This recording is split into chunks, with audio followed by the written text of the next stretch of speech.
Pillars of Eternity continues. Welcome back, everyone, to more Pillars of Eternity. We have some new Stronghold actions. Skulls for Mother. 50% experience.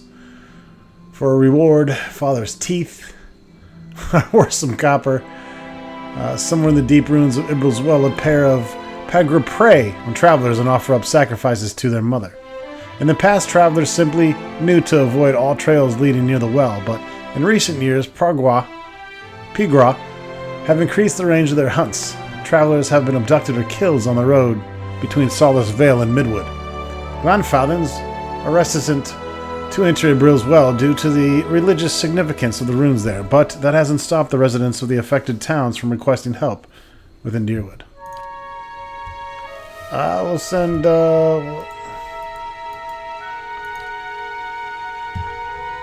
Sagani is assigned.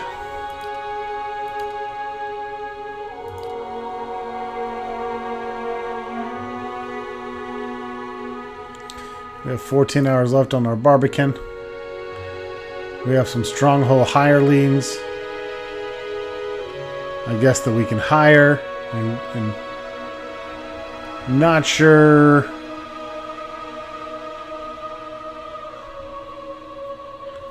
$10 copper a day.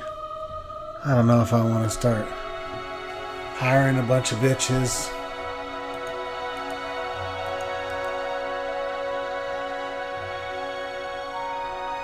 Some help with security. A Domino Thief, +2 and +4 security. 20 copper a day.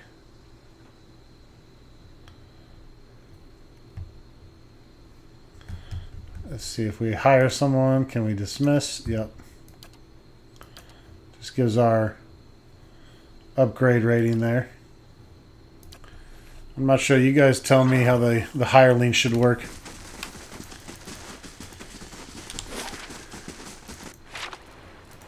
For now, I'm going to Heritage Hill. Boom shakalaka.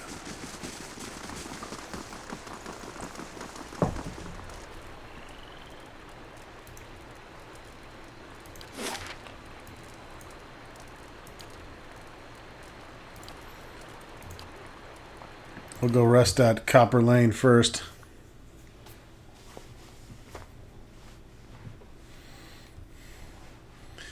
Get nice and healed up for Heritage Hill.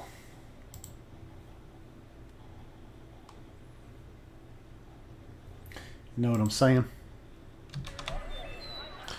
And the Western Barbican is now complete.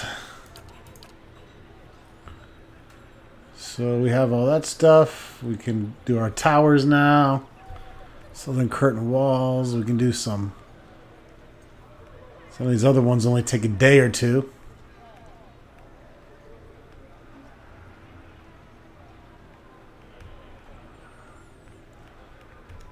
I should worry about our security though.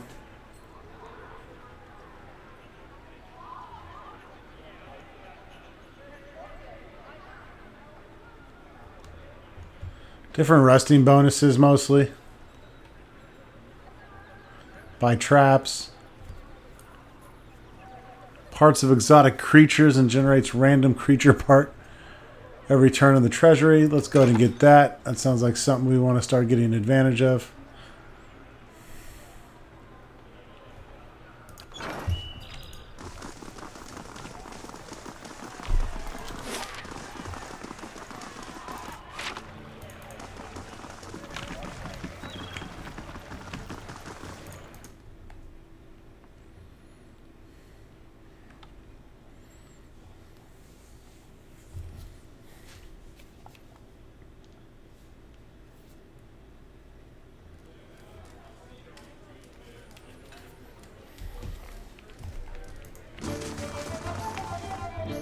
Hello.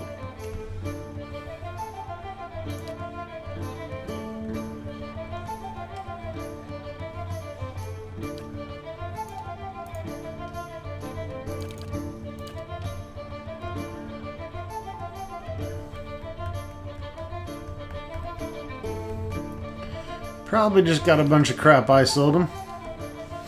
And guess what? He's about to get a bunch more.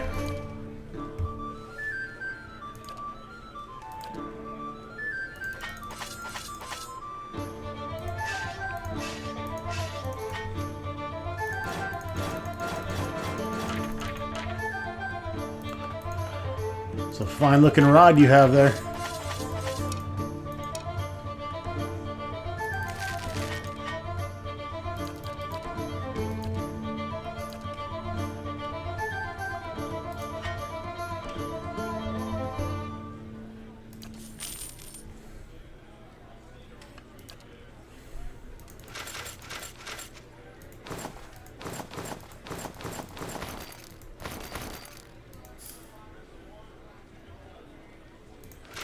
And hang on to that plate.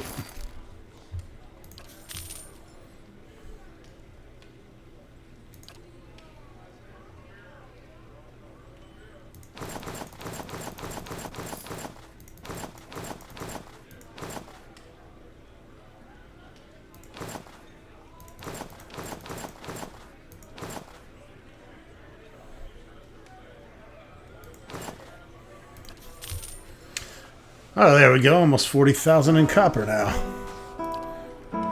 It's much cooler.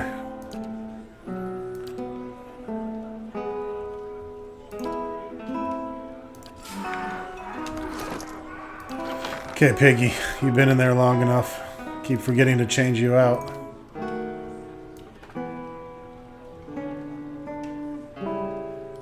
Let's bring out my tiny white worm. Looks like I don't have tiny white worm. Huge! Huge desert sun-colored worm.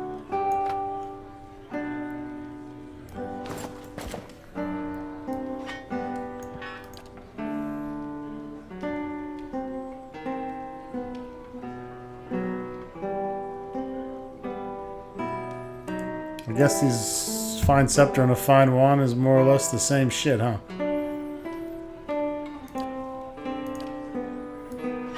Never mind then. Who do I sell my grimoires to? You guys buy this shit? Oh yeah, he does.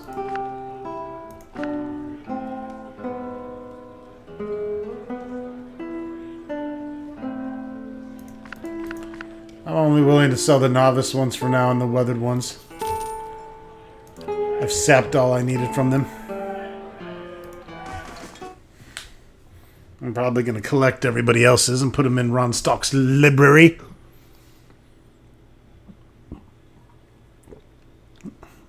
By the way, I forgot to rest. Matt.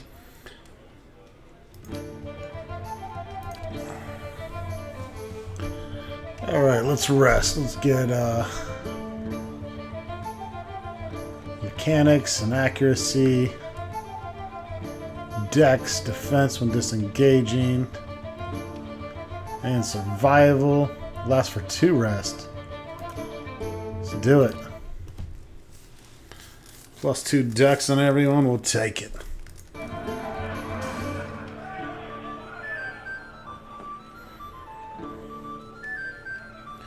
Plus a little nice little disengage bonus for our wizards that got to pansy out once in a while.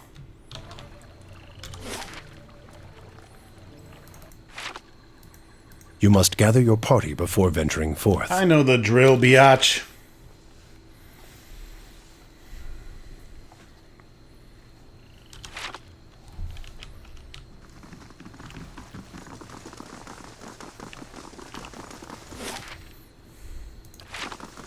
As you wish. I'm looking for a neighborhood with a tower. It's near a cemetery. Best you stop looking, and the place you want is Heritage Hill. You can see the tower over the district walls out that way. The Justicar points to the northwest. But something happened there. Don't let people in anymore, and none of the knights want to be posted anywhere close to it. Steer clear if you know what's good for you. Where are the Madcapped in Defiance Bay? Only place around here that takes them in is Brackenbury Sanitarium. I've heard they treat your soul there, take the madness away, but there's just as many stories coming out of that place that'll chill your blood. There's a man there if you want to call him, not Ethelmore. He's the head warden. If you're visiting or checking yourself in, he's the one to talk to.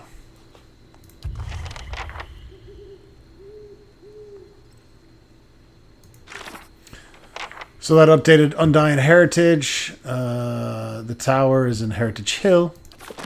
We kind of already guessed that.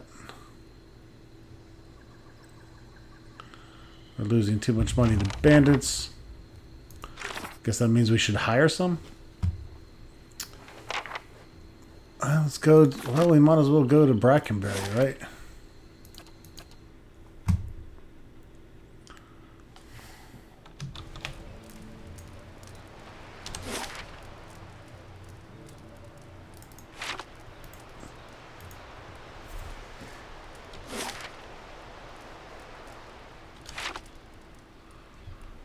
Probably have enough money where I can go and do my own thing.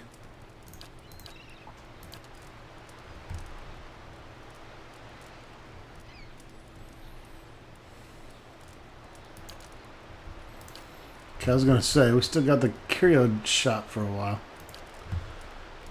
Let's see. Let's try this out. We'll take a cleric. Let's take a knight. Fuck it, he helps out quite a bit.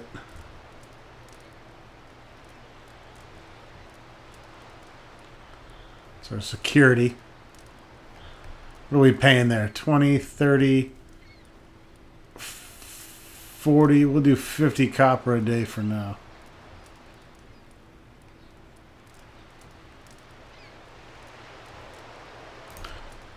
And a vagabond sklad. That'll help even out the .02 here.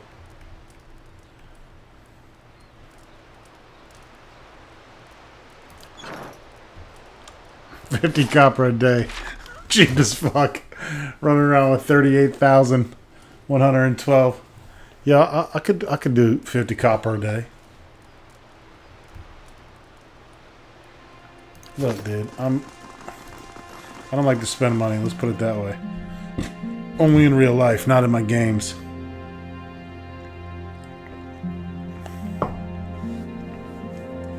Burns a hole in my pocket in real life.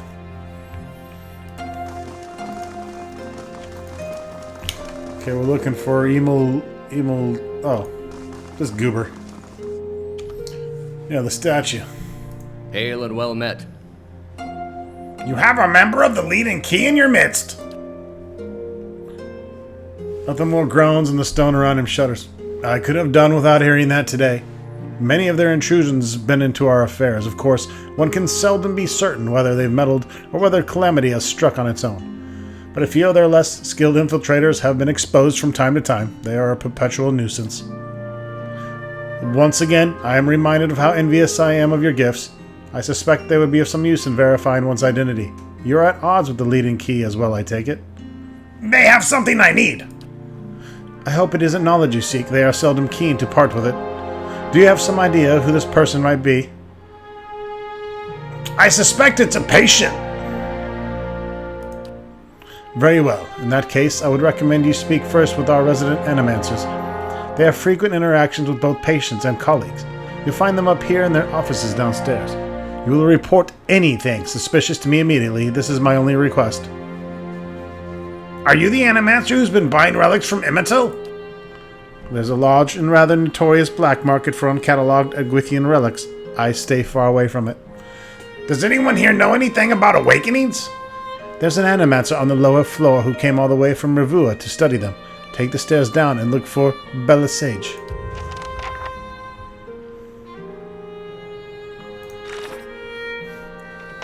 Alright, we need to question the animancers.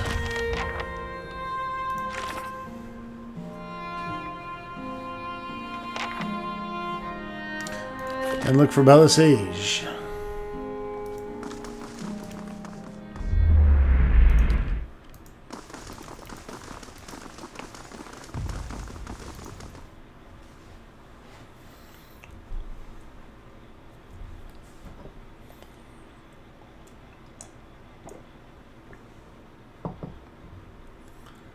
Got the upgraded 5 things in my stronghold achievement.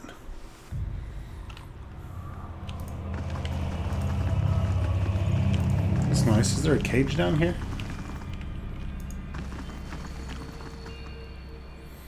There's Bella Siege. Something else you need. Are you the Animator who's been buying relics from Mimito? From what? I do not know this place. Oh, okay. Are you an expert on the Awakenings? She laughed bitterly. Heck, that would be me, though the lack of research subjects had me more of an expert in counting floorboards. I would like to transfer Animancy's success to buttressing pre-awakened souls to soothing those whose souls have already awakened. But I need subjects, and most of the patients here are too broken to produce reliable results. It is a tragedy to have come so far for nothing. You're in luck. I have a volunteer. She springs to the balls of her feet. Good Lord, who is it? Alos's lips curl into a frown. I don't know about this. She grins more broadly still. Don't be silly. The process is perfectly harmless. All you must do is stand in that cage. I beg your pardon. I jest. Your Darians are so uptight. I do not even know what the thing is used for. It belongs to the last occupant of this office, I think. Now they upgrade him to a cell. Again, I jest. She rubs her hands together, getting down to business. So, I need you to sit here. She takes Aloth by the shoulders and steers him to the couch. Try to relax, but don't try too hard. Then you won't be relaxing. Indeed. And you must also wear these. A little cold, but the copper will help conduct your essence. The Animancer fastens thick copper bands to Aloth's forehead and wrist. As she ratchets them tighter, his face twitches and suppresses an irritation. Now I'll examine your soul through my scope. She reaches into her desk and produces a long-chambered tube. Knobs, dials, and small-toothed wheels run alongside the device. It is fitted with Adra lens to cut different thickness and concavities. By manipulating them, I have found the angles and densities that will allow me to track the anomalies in your soul. Does this mean we'll get to talk to Isma more? I like that lady. She raises a finger. But first we must find this cunting interloper. You will answer some personal questions while I make adjustments. Nothing's on my mind. Good luck. You'd have an easier time getting straight answers out of a drunk priest of Well. Aloth squirms on the couch. Very well. She holds the scope to her eye and flicks a knob. To begin, tell me something personal, something from a time before your awakening. There's nothing to tell. I was just a normal child living in Synthwood. He looks to you. His face is set in frown, but the rigid edges of apprehension show through nevertheless. What do you remember about your home? As you speak to Aloth, you feel your voice like a bell in your chest. It tolls softly, luring him into the midst of his own memory. Bella Siege doesn't seem to notice anything, but you feel as if your words are smoothing his essence, untangling its many threads. He closes his eyes. Comfortable, modest. Quiet in, Mother was away, which was most of the time. Quiet enough to hear the clink of glass on wood. This is when I know I'd be most careful. Father is good about hiding the bottles. Mother, when she is home, is good at pretending not to notice them. This is good. I'm starting to see something. Continue. Tell us about a time you awakened. She bites her tongue as she twists one of the dials. I am in my 5th year of training. Mother is home. I can let my guard down a little because when she is around, he's usually only angry with her. But he has heard that I have had trouble casting missiles, that my flame shields are unstable. He is furious that I have failed, and Mother's presence reminds him that he has failed too. The first blow takes me by surprise. One moment I'm sweeping the kitchen, the next I'm sprawled on the ground, stupidly looking at flecks of my blood on the tile. His boots glistening with fresh polish thud across the floor. He kicks me in the stomach, and I curl up to shield my vitals, but it's pointless. Protecting one thing only leaves something else exposed. Still huddled on the ground, I retreat as fast as I can. I retreat until the vision of the kitchen and my own trembling knees is nothing but a pinprick against a field of black. His jaw locks and his eyes twitch beneath their lids. Medicio! Bella Siege furiously cranks the knobs along her scope. He's hypnotized himself with its old memory. We've got to bring him out of it. Quickly, I almost have it.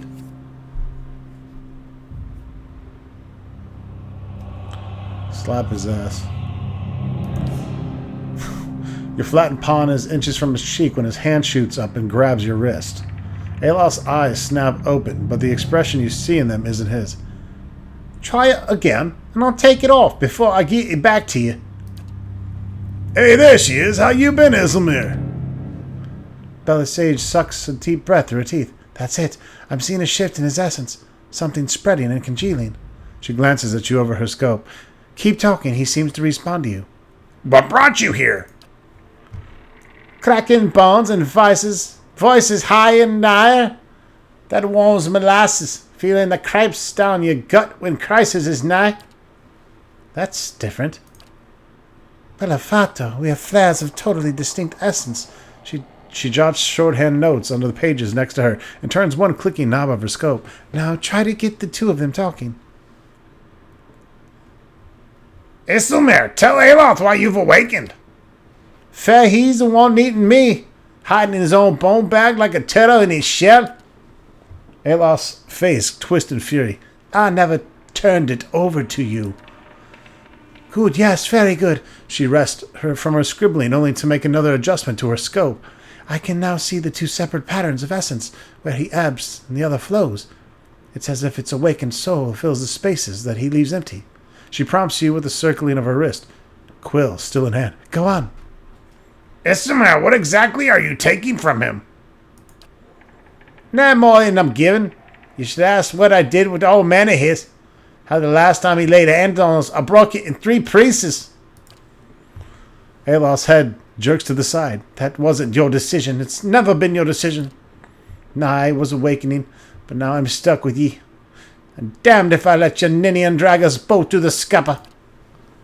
Ack, very good. She lowers her scope and consults her notes. I think I finally got something we can work with. I've tracked Ismael's essence to the exchange. She had a particularly high density index during the most heated portions of the argument, and her essence seemed to localize most clearly in the lower portion of the subject's left ribcage. That's right, around the spleen, which of course means that she's triggered by black bile. No doubt the subject's characteristic melancholy is to blame. Aloth blinks back at you, and in the midst of his perturbation, you're not quite sure who's looking out of his eyes. That's utter horseshit. How gracious. She glares at him. Yes, never mind. My years of training. I suppose you have a better explanation.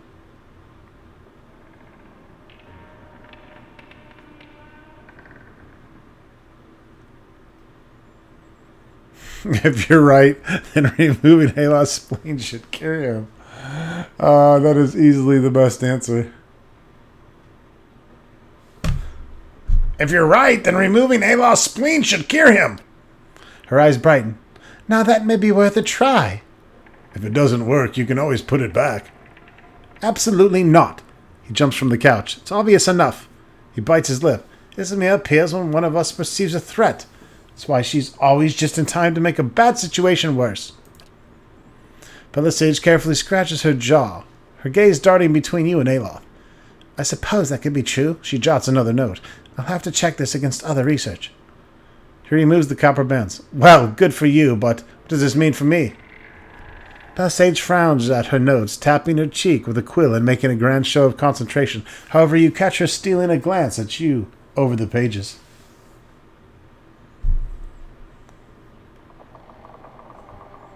She did you a favor by dealing with your father, didn't she? I think she's trying to help you stand up for yourself. You may not like her methods, but you should hear her out.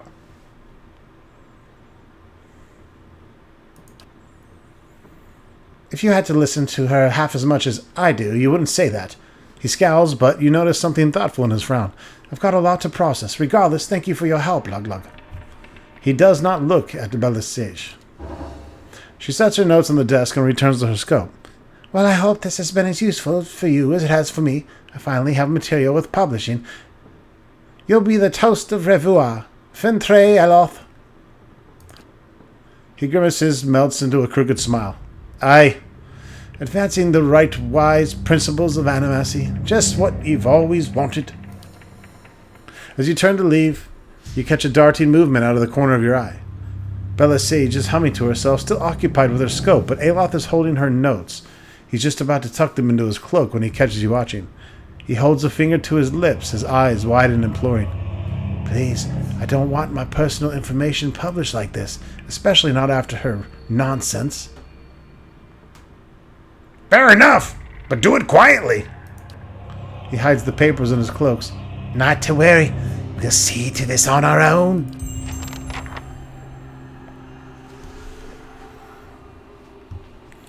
Alright, so we are pushing Aloth in the direction of insanity.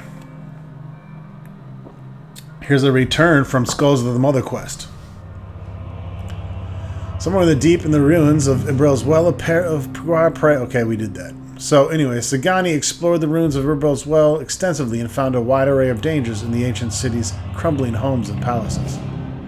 Though the Pigra have always been hostile to outsiders, Sagani was able to speak with them and realized they were being mentally controlled by someone else. The source of the increased attack was an Orlan Cipher, who had been disowned by her father and subsequently banished from the twice-split arrows. Especially skilled at mental domination, the Cipher was using her Pigra children to make a small fortune on unlucky travelers. However, once Sagani drew her out into the open, the overconfident Cipher was quickly defeated. In the Cipher's lair, near the heart of Ibril's Well, Sagani discovered a grisly treasure, a necklace the Pigra formed from the teeth of the Orlan's murdered father. I like it. Charged Spellbot Rot Skulls of Fortitude. Grants Rot Skulls and is plus 18 Fortitude. This grisly necklace is fashioned from the teeth of a dead Orlan, the unfortunate father of a deranged Cipher who uses her powers to terrorize travelers near Glanfathen ruins.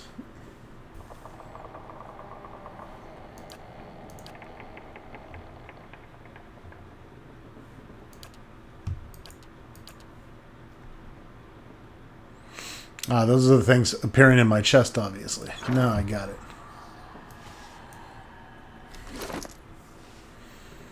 They don't come right to us.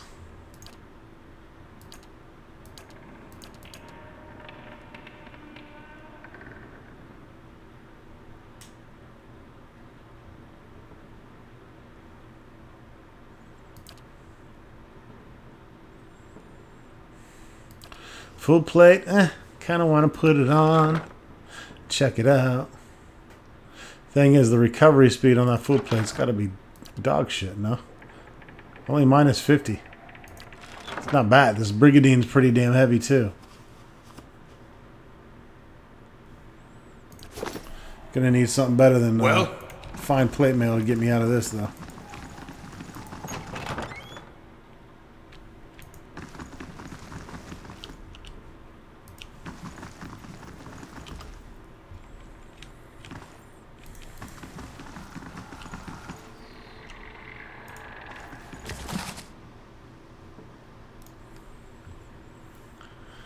I don't know if I read this. Ripley, I require more copper tubing for my next experiment. Do not requisition it from the sanitarium stores. I don't have time to deal with Head Warden's inevitable questions. Cadman Azo.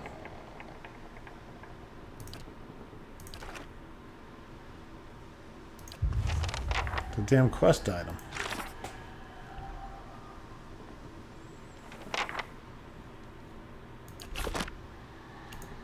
Well met, friend. I'm looking for an expert on the Awakenings.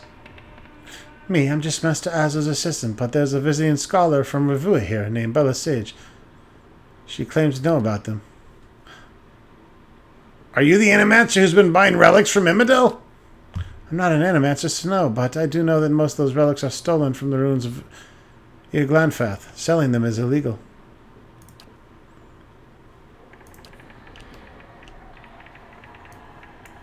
As you wish. I don't believe this hooker.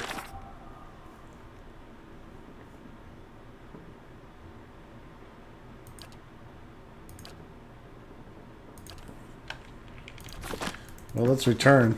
I might not have had to talk to anyone. Just had to find that note, possibly.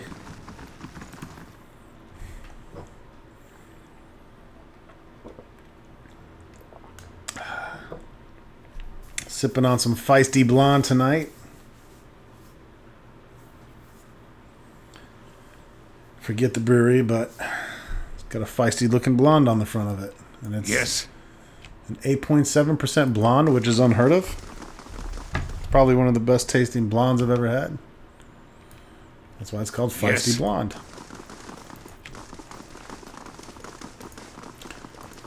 Hail, traveler. Maybe. Is Cadman Azo running experiments on the patients here? I'm disappointed in Cadman. I hoped he would have been the one to guide your inquiry. He'll be in his office, or in the patient wards. I'm granting you immediate access so you can find him. No doubt you will wish to speak with him further on this matter, and I, for one, am curious as to what he might have to say. Tread carefully in the wards. There are a few dangerous cases. I would ask also that you do best not to agitate the patients. They have enough trouble as it is.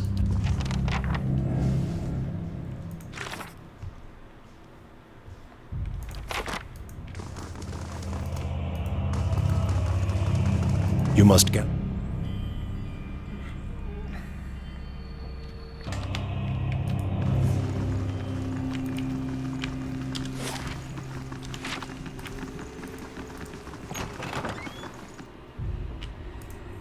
I'm afraid of no crazies.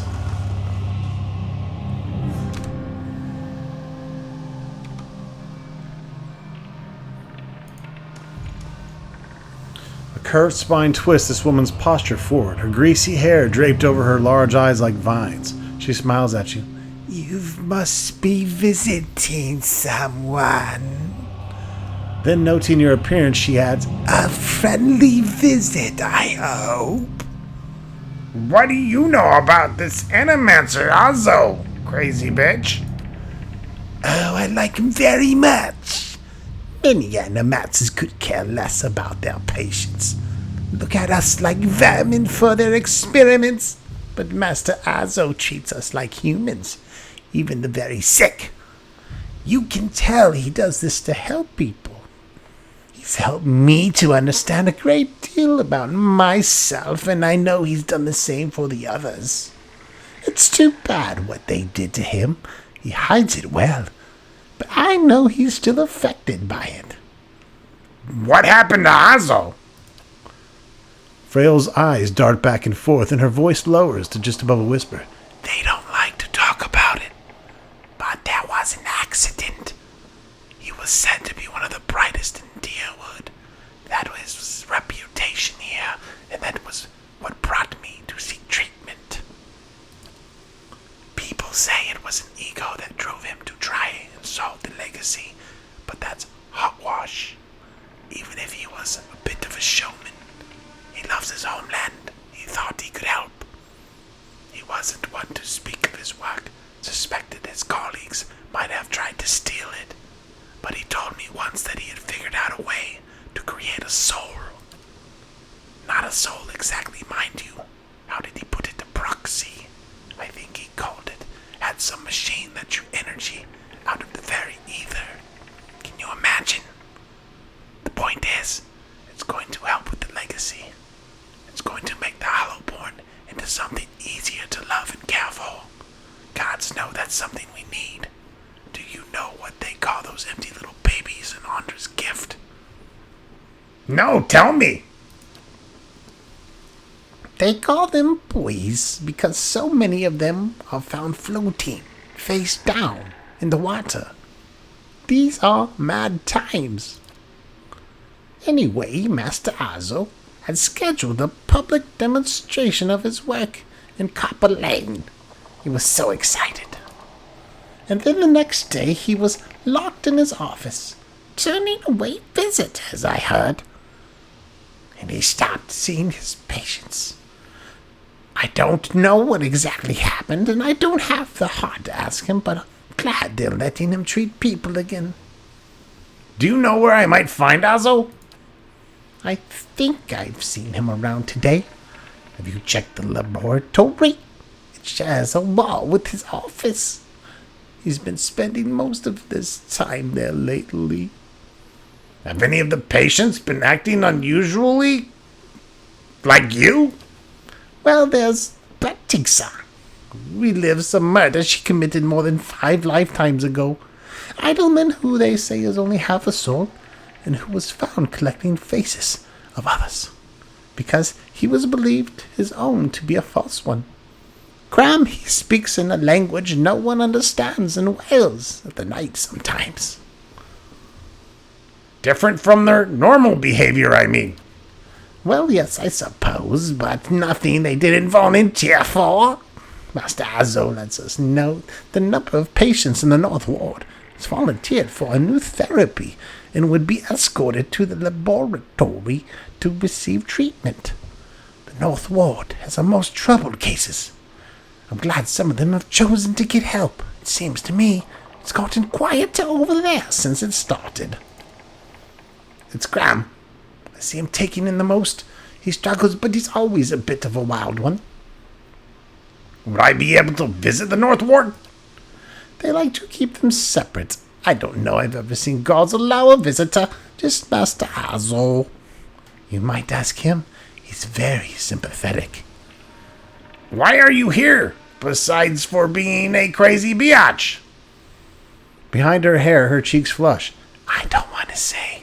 You'll think less of me. I wouldn't worry about that. These few last years haven't been kind to me. They haven't been kind to anyone, really. I try not to think of it as personal. I lost my husband and both boys in the Saints' War. My daughter, the legacy took her before she was ever mine. I may do. What else do you do? I moved into a tiny place in Andra's gift. Got by mending clothes and on kindness of strangers when I had to. But I was surviving and the gods were watching over me. I could live with that. Then one day this noble woman comes in. Wants this fancy gown fixed. Gorgeous thing, she's shades of blue I'd never seen before. Only I looked at it, and it reminded me of something.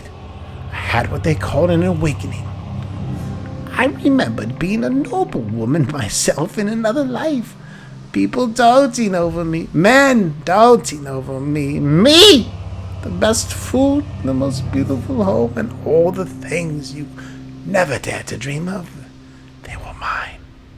It was poison, knowing that. All those things I had that I'll never have in this life. It did something to me. My food started to taste rotten. The walls in my little room seemed to close around me. I stopped being able to sleep in my own bed. So I came here. It was that or break into an estate and start ordering servants around.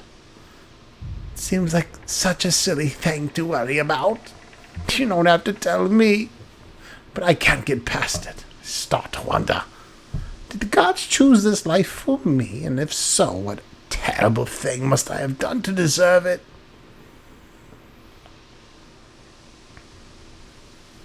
You're right before. There's nothing to do but live with it. That's what kept me going. But it hasn't got easier. And it's just too bad. Bye-bye, crazy woman. Well, Friel mentioned a man named Graham in the North Ward, who's also been a frequent subject of Cabe Minazo's experiments, and the Graham doesn't seem to be volunteering for experiments. Graham may be able to shed light.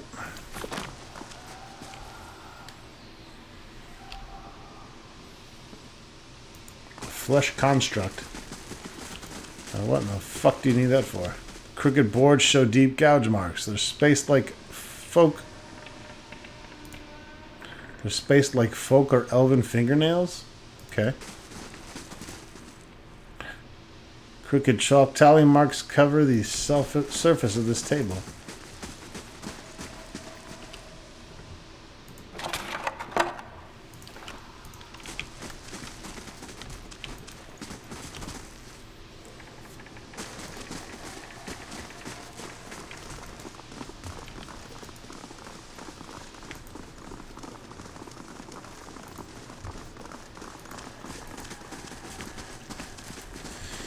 These flesh guardians down here.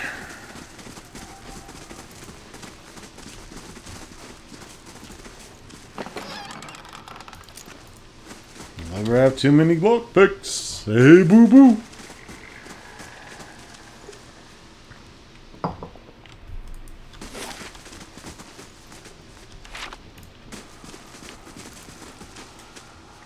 Keep your distance. Wick's in the cell back there. I've had incidents when people got close. I'll beat the shit out of those little bitches.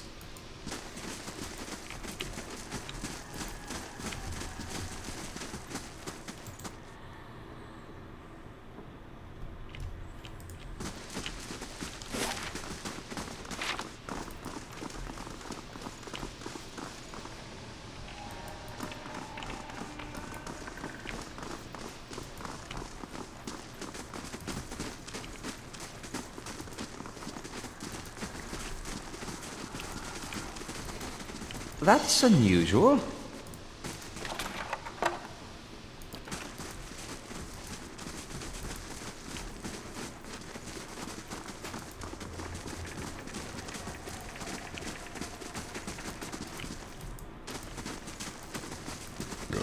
These guys are fucked up.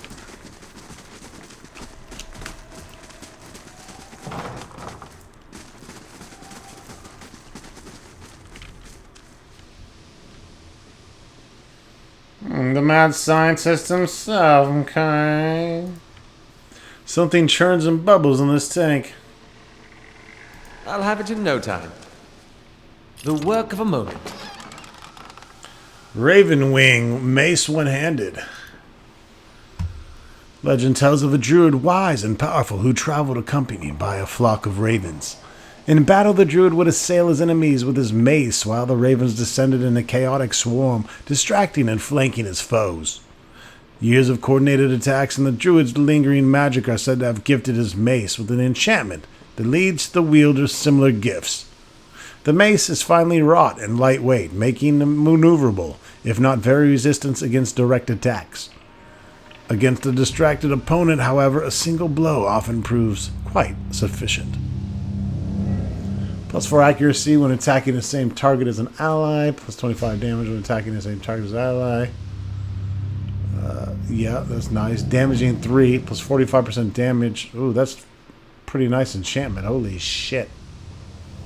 Some damage reduction bypass and 16 to 23.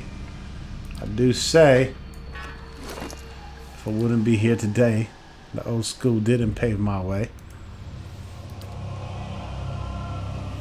Yes, sir.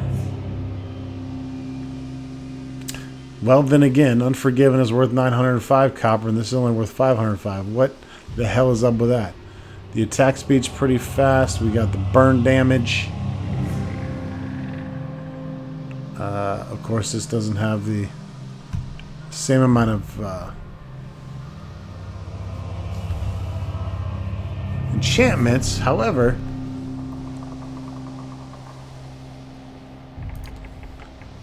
see if we can do anything here. We could add burning.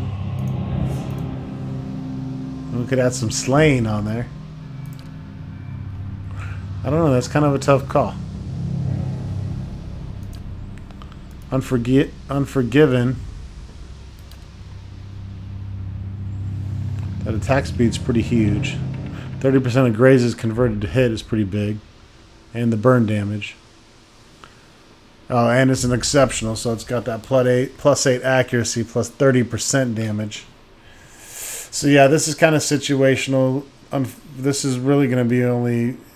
You have to be strategic with this. You have to, on purpose, always have him on a secondary player. So I'm not sure how I feel about that.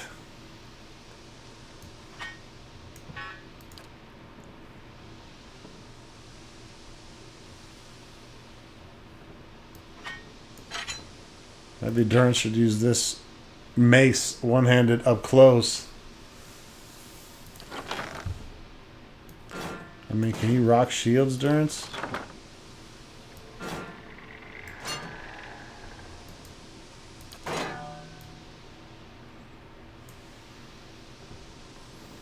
Doesn't say it fucks up, well, it makes -8 accuracy. But, hey. 16 deflection is pretty big. And you're my damn cleric. You're my priest. I feel like a mace and a shield is a given. Oh, you got the Wodika hood on this whole time. I forgot. Oh, yeah, I could have snuck in with that. You were wearing it. What the shit ball. That doesn't really do anything. So here, put on one that actually does something.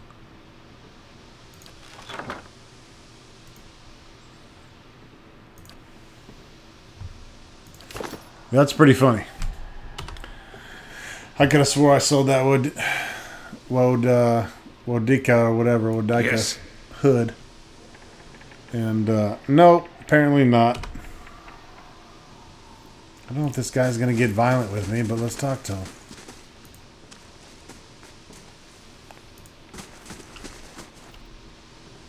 Oh, let's go and break this open, Aloth. Since you know, The we're work just of a moment. fucking stealing from this guy. Bledai Golan, light armor. Breakout, preservation, fine. Wolfheart is said to have been blessed by the Lord of the Hunt himself, a human hunter showing skill with bow and arrow beyond any before seen. Caught Galawain's attention one day. Galawain proposed a bargain. If the hunter could best him in hunting contests, Galawain would present her with armor that would bestow upon her the power of a wolf. For a week, both hunters tracked their respective quarry through the woods, and when the contest ended, the hunter had felled the most games. True to his word, Galawain presented her with the wolf heart, which gave her the crafty and evasive nature of its namesake. DR7, recovery is 25. It has resistance against stun and knockdown, plus 50% while stunned and prone. And it's fine, plus 2 damage reduction. This might almost be something we can give our mages in comparison to the light armor they wear. The robes are minus 20. So you can get a little bit better protection. Of course, that's minus 15.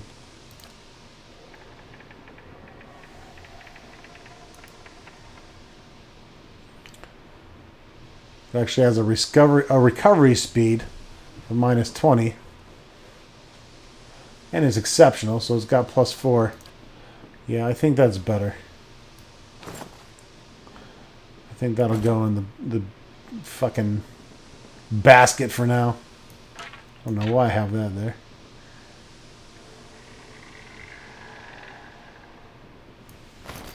Hey, Loth, you can throw your shit away. I mean, it's okay. It's not like you should be wearing your starting armor throughout the entire game.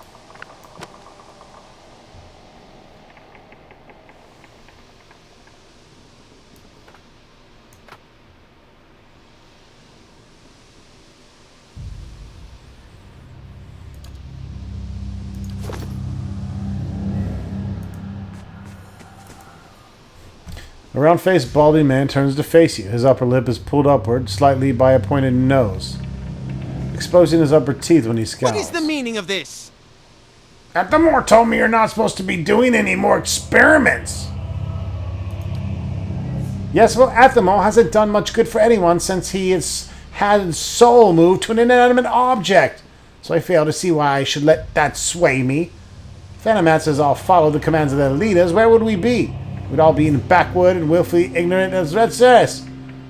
We would know nothing about life or death, or even ourselves. We would be lost in the dark with no clue as to why. Animances must push boundaries of knowledge, but you must be careful, Azo. Even to find space isn't as safe for research as it once was. You're right about that much. There are questions that need to be asked. Precisely.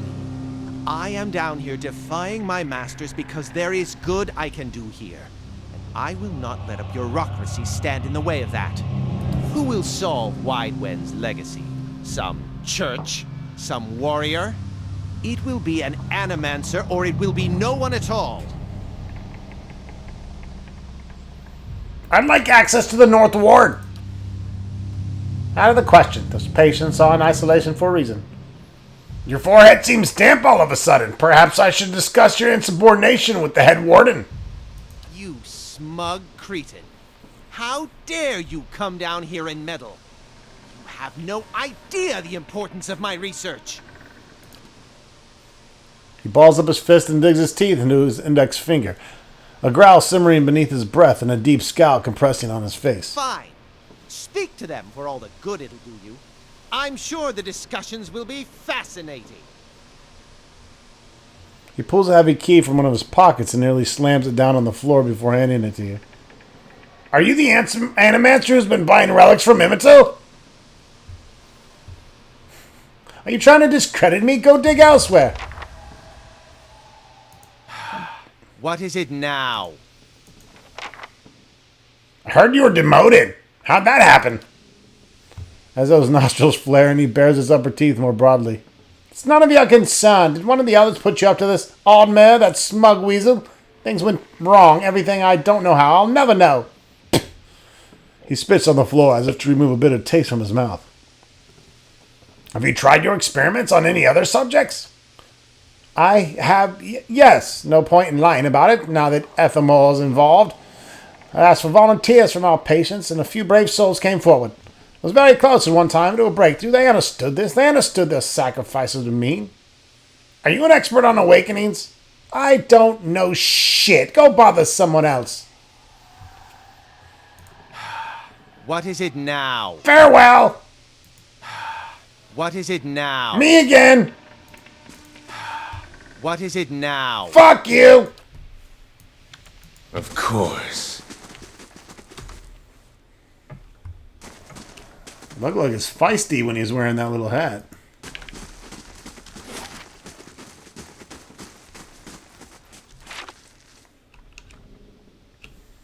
Thanks for the really cool armor, by the way.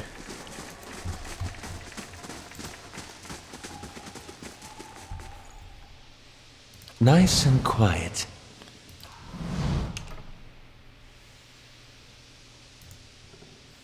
Copper wires and conduits are shiny. The device is warm to the touch. Yes. Same thing over there.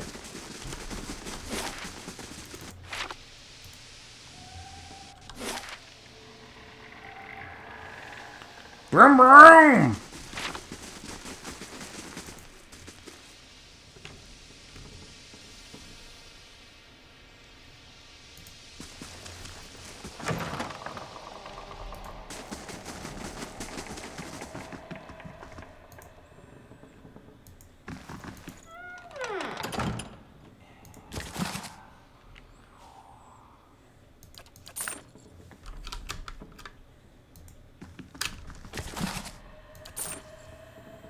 Fuck yeah, I got that free money, honey.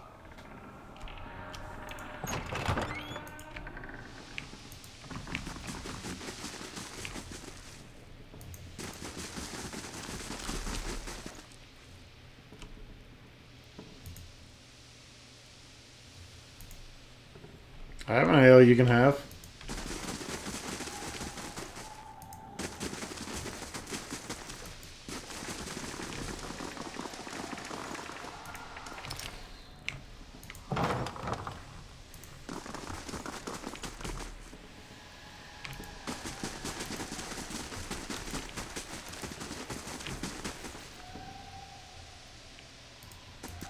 Can you talk to people behind these doors? This man has the look in his eyes of a haunted animal, and as you approach, he staggers backwards to the far corner of the cell, halfway appearing as though he would climb the walls if it was to get further away from you. He cries out a bizarre primal utterance like nothing you've ever heard. You can't hide from me, leading key spy! Graham looks at you blankly. It is unclear whether he understands you or not, but his panic is momentarily subsided. He opens his mouth to speak, but the words that come out are half-formed, as though his tongue were cut out. They are impossible for you to discern, if indeed they are words at all. Aloth makes a noise of disgust. Those animancers did this to him. You can see what comes of them meddling.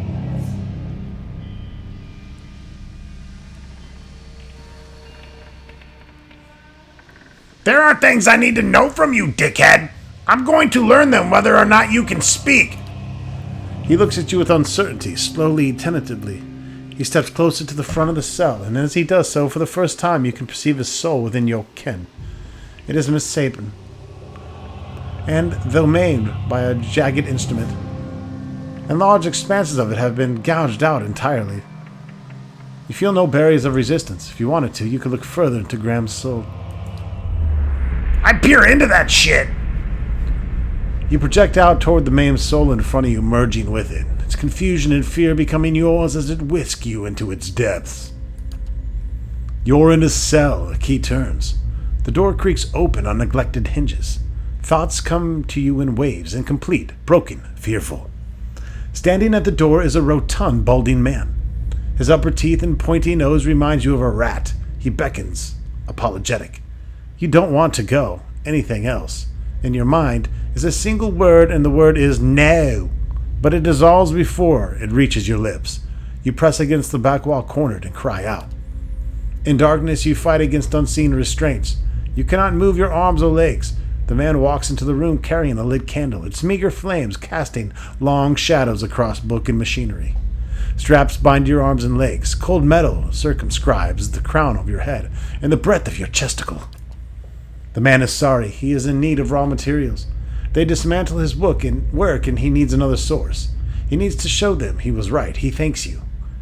Then he turns the knob and you feel yourself begin to crack from within, and you can feel pieces of you torn away, like having your insides chewed by a horde of rats, and you are screaming a scream that you can barely hear. Another night, heavy footsteps outside your door coming for you. You look through the slit in your door. The flesh giant, the artificial being just outside but facing left, facing the end of the hall, the boy there. The boy looks with interest at the giant, then collapses to the floor, like a shed snakeskin. The giant convulses for a moment, then rights itself, turns away, and leaves. Graham looks at you still wide-eyed, but somehow more present. He nods at you, then walks back to the end of his cell.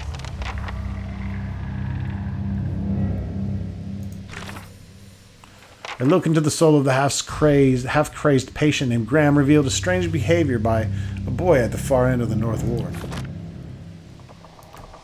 Shit got real weird. Is this my face? Tell me! Hello, Clarice. Thundering sky, rain of blood, innocents must drown. Fuck you! Antifa rules! I hope you rot down here, dickface! A willowy adolescent boy stands in the center of his cell, gawkish and stoop-shouldered. He stares straight ahead, the occasional blink his only movement, and it is unclear whether he registers your presence at all behind his glassy, doll-like eyes. In this state, the barriers between your soul and his are thin and porous, easily bypassed if you should wish it. I reach out for his soul and crush the fuck out of it. You close your eyes and edge forward toward the boy's soul, and as you near, a sudden malaise comes over you. You are cold and warm all at once, sweating and shivering and straining for breath as you did on the caravan journey. The soul you approach is the wrong one, a parasitic plant that strangles its host. It is predatory and pitiless, and you have crossed paths with it before. Too late does it occur to you to retract, and already you feel yourself plunging into some interminable abyss of thought and memory. You are standing in the cell now, the same cell in the sanitarium. The halls are moonlit and empty, and you are waiting. At the far end of the ward, the door opens, revealing a flesh golem in silhouette beneath the stone archway. It makes its usual rounds, the same stops every time, the misbegotten child of despondent creators. When the construct is close, you coil yourself up and spring forward, passing out of the boy's body as though it were a membrane. You can sense this body behind you collapsing to the floor, a puppet whose strings are cut. You are rushing toward the golem now, bodiless as a gust of wind. Quickly, you think to yourself, quickly, and you feel the strength hemorrhaging from your soul as you dart toward it, the makeshift abomination. You pass into the golem's shell and overtake the soul implanted within, encircling it, suppressing it. And contained in this new vessel, you are strong again.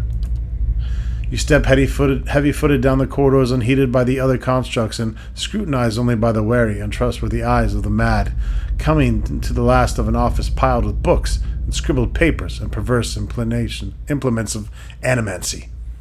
You set your oversized hands on the large machine, a nest of globes and tubes and coils in the center of the room, and go to work bending wires and unsettling alignments. Your surroundings are pulled past you, or perhaps you are pulled past them and they dissolve into a blur. When they settle into the place again, you are outside on a clear day, standing in front of a crowd stacked high above you on a tiered seat of the amphitheater. You are acting for the crowd, standing deliberately still, but this is no play. A balding man with the rodent-like features is strapping you to a machine, the one you had tampered with. You see your arms for the first time, short and fleshy, unmistakably those of a little girl. But this body is not truly yours. Your mind still holds the same determination, the same head-heartedness as before. The body itself is cold and vacuous. Unlike the others, this one has no soul of its own. The man speaks and the crowd applauds with its enthusiasm worthy of a hero's entrance. "Bear witness," he says, and he pulls the lever. The machine shivers and sparks, and beads of sweat roll down the side of the man's brow, but the crowd's apprehension quickly gives way to awe as a crystal globe fills with radiant mist that casts the entire theater aglow. He opens a valve, and the glow crawls through a tube along a length of copper wiring that runs to a set of electrodes beneath your armpits. You feel nothing when it reaches you, as it should be, for you have been leading his work astray periodically for some time, altering notes and setting and playing puppeteer for Hollowborn. But you make it look how people would expect it to look when a body is infused with a soul.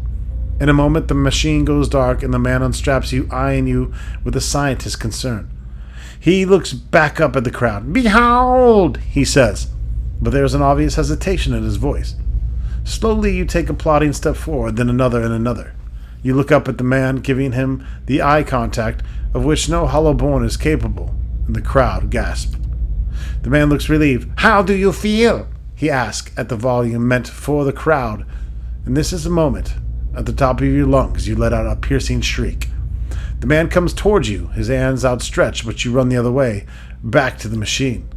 With all your strength, you drive your head into the crystal globe and shatter, streaking your head with warm blood. You drive your head down into the surface of the machine again and again, drawing panic screams from the crowd, and by the time the man reaches you, your body has already ceased proper function, and merely twitches on the cold ground. Satisfied, you depart the corpse in another unsuspecting host. Who could put their faith in animancy now? You're pulled again from your surroundings, transcending the boundaries of memories and lifetimes, deeper and deeper past betrayals and murders and lies upon lies that form the thick webbing of plots beyond mortal comprehension. You settle on a last room you've never seen before, expansive with a tall device encasing an Adra monolith at its center. The room is filled with people, and the people all look at the device. You are yanked suddenly back to the reality, and the once catatonic boy is in the cell looking directly at you, appraising, calculating. There's no mistake now that it is the soul of the man who caused your awakening that gazes out from the borrowed husk. A watcher. Not just a watcher. Someone who will break those frail little legs of yours if you don't do exactly what I tell you. Is that so?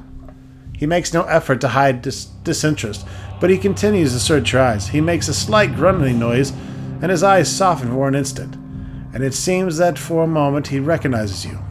He opens his mouth to speak, then seems to think better about what he was going to say. His jaw tightens. I know your luck. You hunger. Hunger for answers that elude you. It gnaws at your soul. It usurps your reason for being. You are like everyone. I will help you let go. He dodges backwards with startling grace, putting himself out of reach. On his face there is no malice, only the dispassion of a farmer putting down a sick animal. Then suddenly he slumps forward.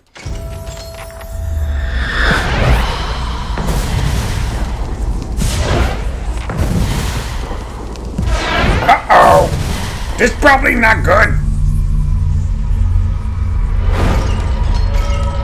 Oh, that's not good either.